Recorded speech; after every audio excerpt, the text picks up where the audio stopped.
Donald Trump is a cult leader, and these are his followers. If he told them to wear a mask, they will wear a mask. He tells them not to wear masks, they're not going to wear masks. He tells them it's a hoax, it's a hoax. So we have a cult president, and there's cults are dangerous. You've got. Hello, everybody. It's Ali Bechtold here with The Ball Out, and we're here with Daniel Uhlfelder, and we're going to be interviewing him today with a couple of questions. So, Daniel, would you like to introduce yourself and say hi? Yeah, hi, I'm Daniel Uhlfelder, and thank you for listening. So. Beautiful. And where are you located right now, Daniel? Where are you? I'm in Florida, in North Florida. Northwest Florida is the Florida Panhandle. That's where we are. Right? Beautiful beaches, and it's a beautiful place to live. So that's where I am. So.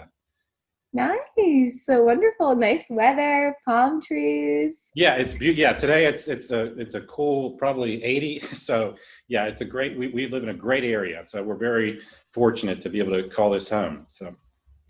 That's amazing. That's so great to hear. Beautiful. Okay, so I'm going to start off this interview with asking, so you get a lot of attention for dressing up like the Grim Reaper. So what made you come up with that idea?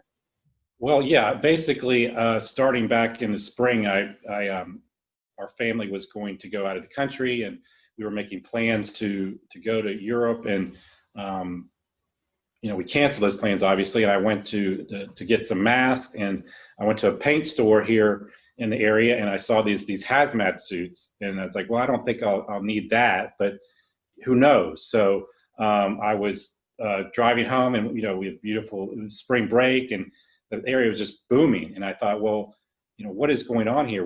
We're having this pandemic about to start. I've seen people all over the world taking measures, and then but people are just partying like it's nothing's happening. So I decided to travel our beaches is in this kind of a paint suit to talk to spring breakers and see, why are you here where people are getting sick, and that kind of helped, I think, get awareness out. And so I then sued our governor to close our state, and which he did temporarily, and then things started to get reopened, and then they announced on May 1st that everything was going to reopen again in Florida, and I felt that was premature. So I said, well, I'm not really a costume person. I'm an attorney, a family man, and this is pretty conservative. And I said, well, but this is.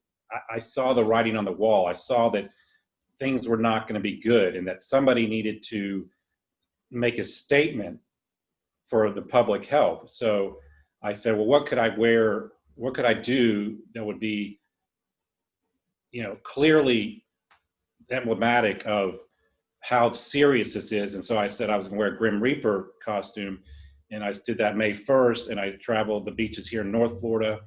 I've been to Miami, I've been to Pensacola, I've been to Jacksonville, I've been to all over the state since that time, raising awareness about, what social distancing, taking precautions. And so and it just kind of exploded. And then, here we are, still talking about it.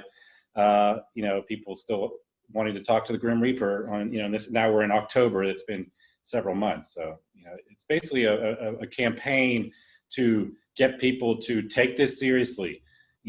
This is not a joke. I mean, you can enjoy your life and still be responsible. I mean, you can do things, you can go outside, you can, but there's little things that you can do to help people, and that's what I really am focusing on.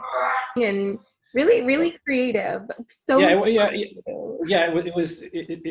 didn't happen overnight. It was a process, like I said, that I had to clear it with my family and my friend, because it sounds a little crazy. You got some guy, a lawyer, running around the beach, and a Grim Reaper out.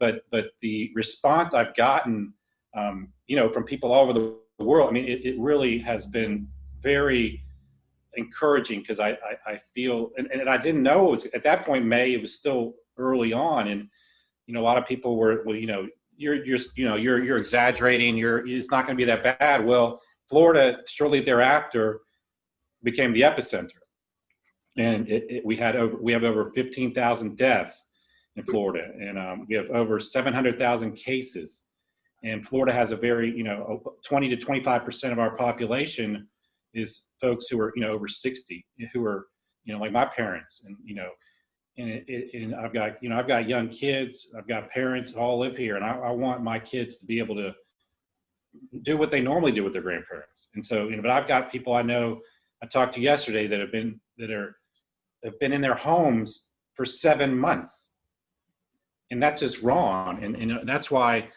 I'm doing this, because it's just, I couldn't not do it. I couldn't just sit on the sidelines. And so that's kind of what I'm doing. Yeah, I mean, I think I didn't know what was going to happen. I think it's I would like for this virus to, I wish we didn't have to deal with it, but it looks like we're going to have to deal with it for a while. So I'm doing things, I'm continuing my campaign and awareness, and because, we should be able to enjoy life without having to worry about getting other people sick and dying. We should be able to, I mean, now we're you don't stand near people, you wear masks. It's not a normal way of living. And it's, our kids are not with their friends, and, my parents are not with their, it didn't have to be this way. And that's what was sad, that if we'd taken it more seriously at the beginning, like I suggested, and we wouldn't have where we are now. And the cases are now coming back more. Now we're getting 50, 60,000 cases again now in this country. And, and it's just, until we get a vaccine, we're really going to have to keep being very careful. And speaking of leadership, with our president Yeah.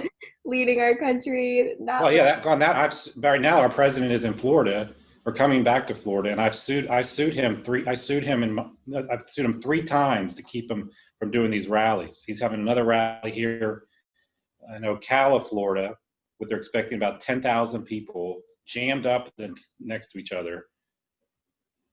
And so he's a danger to a community, unfortunately. Absolutely. Is that particularly why you sued him? Why did you sue Donald Trump? Well, it was the debate that was supposed to take place yesterday was going to be in Miami. It was scheduled to be in Miami, and I sued to have that canceled, and they ultimately did cancel it because he wouldn't appear in person. He wouldn't do it virtually. So, and then I sued again in Sanford because he had a MAGA rally there earlier this week, and then he's having one today. And I've got clients that don't want him in these big events. So, that's what we're trying to do that. Florida has been hit really hard. And we don't think that having these huge mega rallies with, people jammed up on each other and not social distancing is healthy. And you saw his first rally after he came out of the hospital, he's bragging about he's bragging about going out and kissing people in the audience. It's disgusting. Like how? And our governor was. Oh my God. And our governor was giving high fives to people, and then rubbed his nose. I mean, it really is. It's just disgusting. I mean, the things you could do to slow this down are not that burdensome. I mean, wear a mask, but then to make it worse by, getting 10, 15,000 people jammed up next to each other. I mean, are you just wanting to get people sick? And it's so strange because these are his supporters. I mean, it's like Jim Jones. I don't know if you're probably too young, but the Jim Jones, he was this cult. It's basically a cult. I mean, that's what I've discovered. Donald Trump is a cult leader, and these are his followers. If he told them to wear a mask, they will wear a mask. He tells them not to wear a mask, they're not going to wear a mask. He tells them it's a hoax, it's a hoax. So we have a cult president, and there's cults are dangerous. You've got religious cults, you have political cults, he's got a personality that is very, I don't know. He has a person. You can't ignore his personality.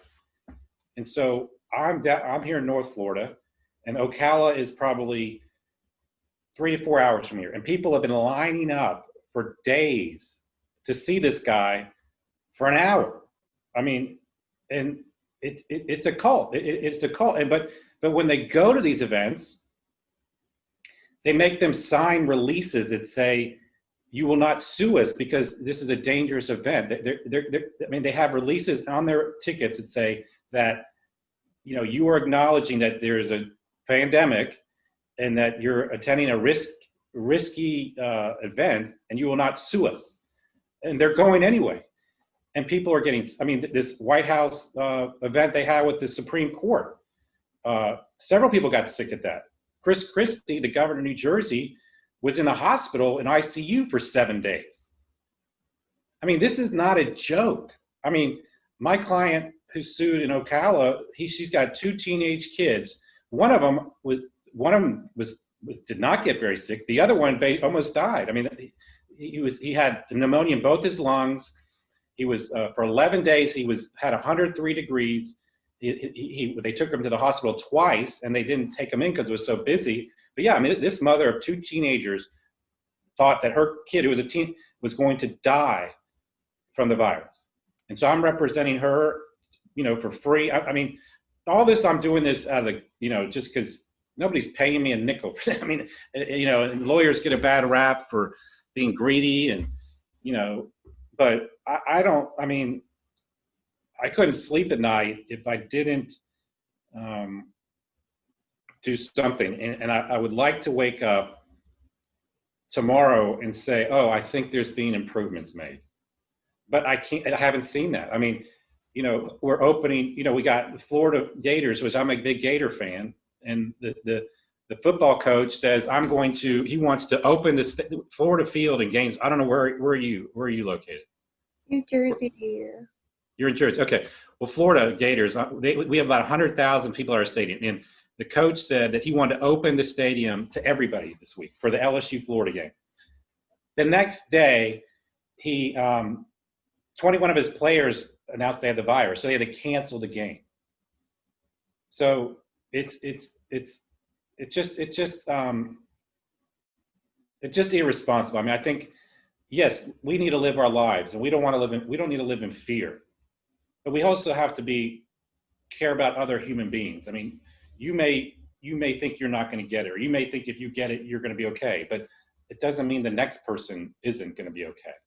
And so that it's just so sad to see that the president of the world, you know, the leader of the free world, is spending Friday night at 4:00 at an airport with 10,000 people jammed up next to each other in Florida. Why? I mean, you know, you can do a virtual rally. You can, I mean, I'm not saying you can't campaign, but yeah, that's why I'm suing him, because he's a super spreader. He is the ultimate super spreader of this virus. He lied about it. He's conned people about it. He's had it. I mean, you think if that treatment that he had gotten, that treatment he got that helped him, nobody else has gotten that. I mean, how much would that have cost? I mean, the 3 days he spent in Walter Reed was treatments that no regular American would ever get, you know? So you can see I'm passionate about this, I guess. Like, how frustrated are you with the Trump administration not taking this pandemic seriously? There's no limit. There's no limit. I mean, and I think what the problem is, we're in Florida, and Florida is like a mini Trump. You know, our governor is basically Trump, mini Trump. He's a big Trumper. So it's we're seeing it on a daily basis. So it's very frustrating, because it's not just bad for our health, it's bad for business, it's bad for stability, it's bad for education, it's bad for the stock market, it's bad for employment, it's bad for, I mean, there's nothing good about, I don't know what he's done right. I work to see what he does done right, and I have trouble finding it in this situation. Absolutely. Like, with the coronavirus cases rising again at an alarming rate, especially in your state, what's your fear and concern for the residents of your state? I fear we're going to have it's going to be a rough fall and winter. Winter's going to be really bad. Yeah. Absolutely. The next wave. Yeah, I think the people being in, Florida, people go outside a lot, but as it gets colder, people stay inside. People are getting more lax. You're having these events. Your schools are opening. The flu season. I mean, I got my flu shot, but I don't know if everyone else got their flu shot. I mean, people get sicker it just, in the north particularly, it's just a natural occurrence that during the winter months people get more sick. So it's just going to be a matter of this being in that mix. But with the fame that you've garnered, I'm assuming that you've gotten some pushback, like even possibly some threats from Trump supporters. Like, have you gotten any? Yeah. Nobody would not. Yeah, it happens. It doesn't bother me. So. Okay. What's the worst one that you've gotten so far? I don't really keep track. I mean, they're cowards. So, but yeah, nothing. I'm a trial lawyer. I'm a tough guy. I can handle that stuff. So it's nothing. It's deterring me at all. So. That's so great. That's really great to hear that. Yeah. And what are your honest thoughts on Governor Ron DeSantis and his handling of the coronavirus? It has been very disappointing the way he's handled this. Yes, extremely disappointing.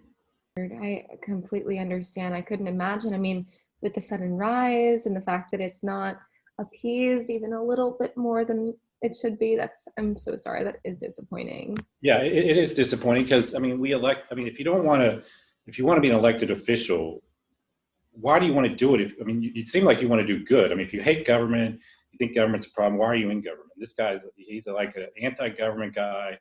He's real he's not listening to the scientists. He's talking, they're promoting this herd immunity.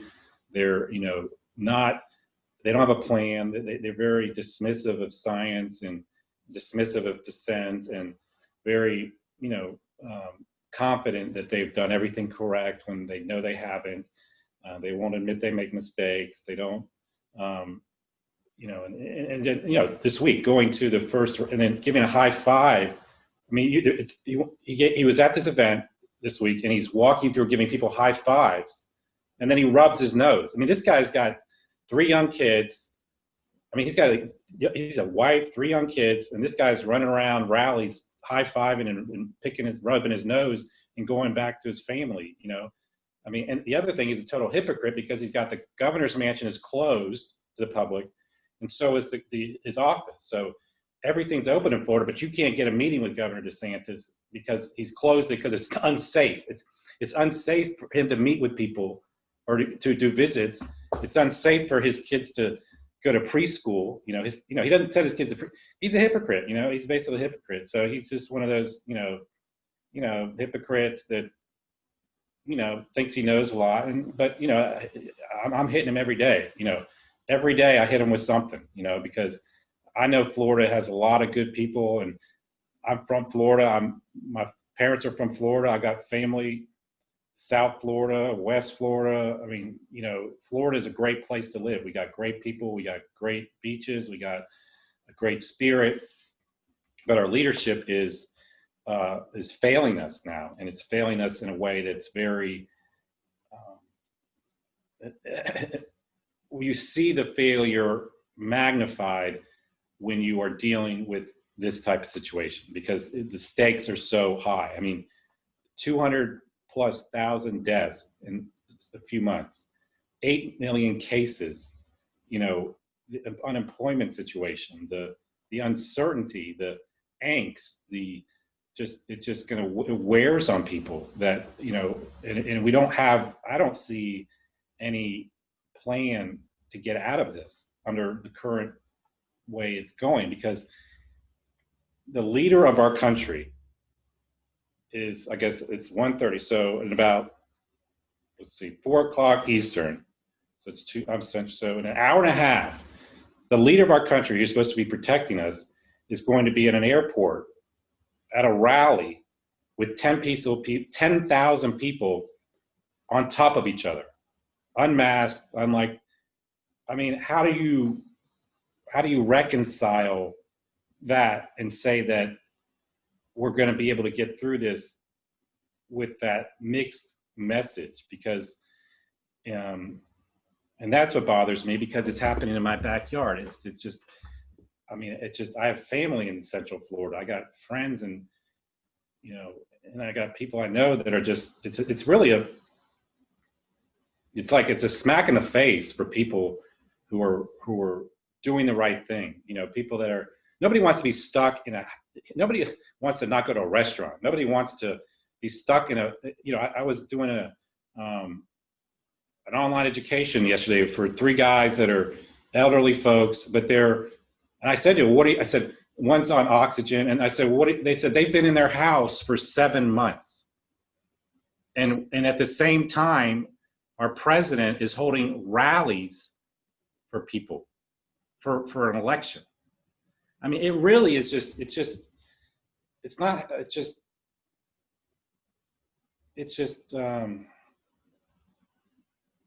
a lack of respect for other humans. That's what bothers me the most, that it's a lack of empathy, a lack of understanding. I mean, this guy had the virus, and he's, oh, I'm immune. I mean, he's going around, I'm immune for the virus. Well, you got out of it. I don't know where you are in this situation, Mr. Trump, but I know that you got the best medical care on the planet. I mean, nobody else got those drugs or those experiments or those treatment. And, certainly not my client and her kid that got pushed away from the hospital twice, and for 11 days had 103 degrees temperature as a teenager. I mean, those people didn't get medevac to Walter Reed Hospital. They got pushed away from the hospital. So it's a very selfish. It's a very selfish way of treating your fellow man. And with all of that being said, like, what is your message to the people in your state and all over the country about the seriousness of COVID-19? My message is that I would think about having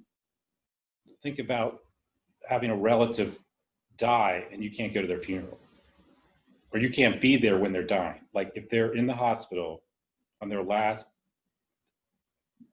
on a ventilator and they're dying. I mean, that's their last moment on this earth, and they are 100% alone because they can't have visitors. And that could be your grandmother, that could be your aunt, that could be your girlfriend, that could be your husband, that could be your teacher, that could be somebody at some point. It's gonna be somebody and so think about yourself. Do you want to die alone on a ventilator? I mean, no. I mean, and what can you do to stop it? You can wear a mask. You can wash your hands. You can not go to super spreader events. You can, when a scientist says something, you can believe it. You can get a flu shot. You can do certain things. It's not a lot to do. We're not asking you to go out and join the army and go into battle. I mean, we're not asking you to pay a bunch of money. Our country is better than being so selfish and dismissive. Just think about dying alone on a ventilator, and just think about that. Think about your mother or father dying and you never seen them. I don't know. I mean, it's a dark message, but the Grim Reaper in this situation is trying to save lives. So if it has to be dark and direct and without equivocation, then that's the world we live in, and that's what I'm going to keep doing. I think we'll get out of this, but I mean, in order to get out of it, you got to face reality, and you got to face the fact that you don't want to get this thing. I mean, it's not worth the risk. I mean, you may get lucky, you may get it, and then you lose your taste and smell, and you feel like you have a flu for a week. I mean, I've talked to people that are like that. They're like, oh, well, it's not that big a deal. Well, it's not that big a deal to you, I mean, it ain't the flu. If it was the flu, I'd be getting a vaccine for it. I mean, I got a vaccine this week. They shot me, and I get it every year. And then people say, oh, it's just like the flu. Well, if it was just like the flu, then there would be a vaccine for it, right? And I would take it, right? I would take it. Just, but it's not. It's not. So don't give me that crap about it being the flu, not that big a deal. I mean, just move on from that. Let's just move past that. And, you know, so.